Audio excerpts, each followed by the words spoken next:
Sergeant Pepper. Hey, it's really going to happen. And then fear and habit and inertia and doubt started to push the door closed, You know, they're still pushing now. Reagan is pushing so hard now. No, let's keep it what we're safe with, what we know about, no drugs, oh God, no smoke, you know, close the door, don't. And then still there's a light though, under the door. A friend of mine told me, you know, a door can always be opened again.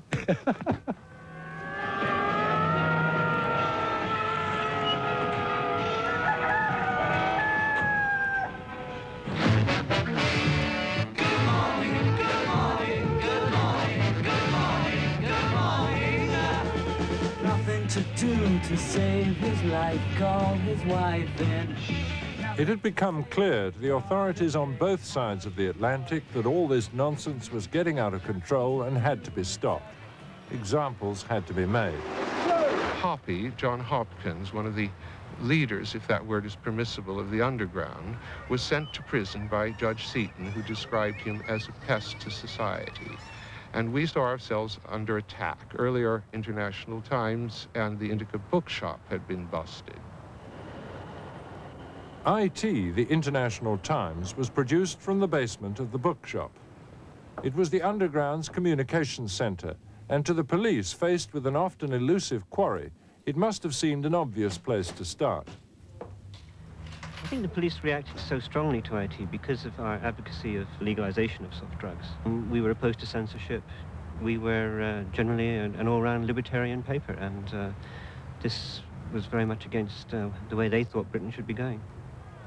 There was a meeting of Hoppy's friends the next day. I brought up my idea of an advertisement. Miles said he thought he knew where he could raise the money. It was pretty black and white at the time. It was like, a lot of people are doing it.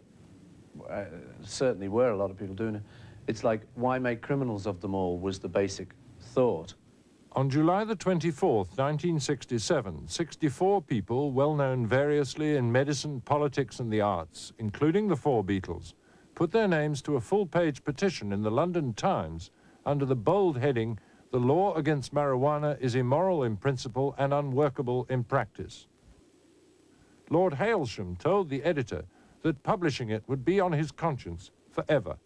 It simply came to us as a proposed advertisement, and we had to decide whether to run it or not. I decided it because, as an editor, I had a commitment to freedom of debate. I'm quite convinced that even if you very strongly disapprove of views which are being put forward, that as an editor you actually have a duty to allow free debate to take place. A separate matter, which was also to bring controversy to the pages of the Times, concerned two members of another well-known pop group.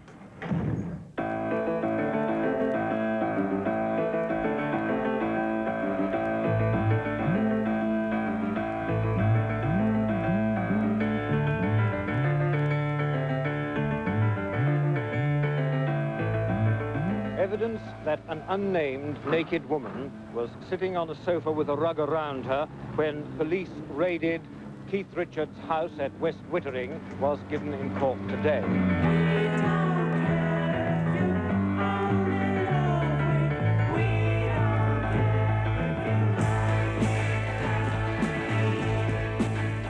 Defense counsel said that a national newspaper had tipped off the police that it would be worth their while to raid Richards' home for drugs on the Sunday afternoon, and the raid was carried out on that Sunday evening. And the funny thing about it was that they said in the newspaper later, another internationally famous pop star and his wife escaped moments before the net closed in. I left there, it was about 7 a.m. So all it did was show me that they were waiting until I left, because they were climbing the ladder and they didn't want to get to the Fabs yet.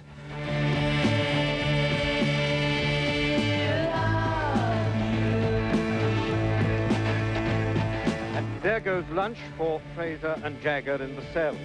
Prawn cocktail, roast lamb with mint sauce, fresh strawberries and cream, 21 and 6 for Jagger. Ice melon, salmon salad, fresh fruit, strawberries. Mick Jagger was fined £200 and sentenced to 3 months in prison. There was widespread public debate. Mick Jagger appealed, and the Times weighed in with a leader. The quotation from Pope, "Who breaks a butterfly upon a wheel," reflected this extraordinary feeling of contrast one had between the sort of slim figure of Mick Jagger being exposed to the full weight and force of the law. And it was this sense that because he was famous, because he represented an aggressive approach to our existing culture, that he was not receiving justice, which made me feel very strongly that our existing culture was letting itself down. It should be the particular quality of British justice to ensure that Mr. Jagger is treated exactly the same as anyone else, no better and no worse. There must remain a suspicion in this case that Mr. Jagger received a more severe sentence than would have been thought proper for any purely anonymous young man. It's years since such crowds gathered to await an appeal verdict. But this was the Rolling Stones case, with the fans out in force. When Mick Jagger was conditionally discharged and Keith Richards' sentence quashed, the pop idols drove off, the shadow of jail no longer over them.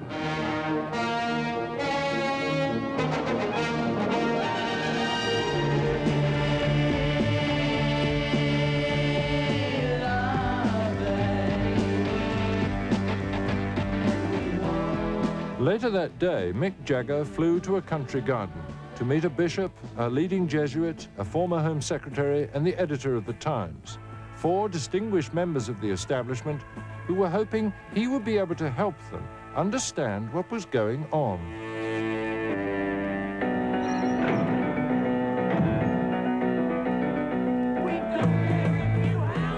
When you're young, very young, say 16, 17, you don't want anything to do with responsibility to society. You want to get on.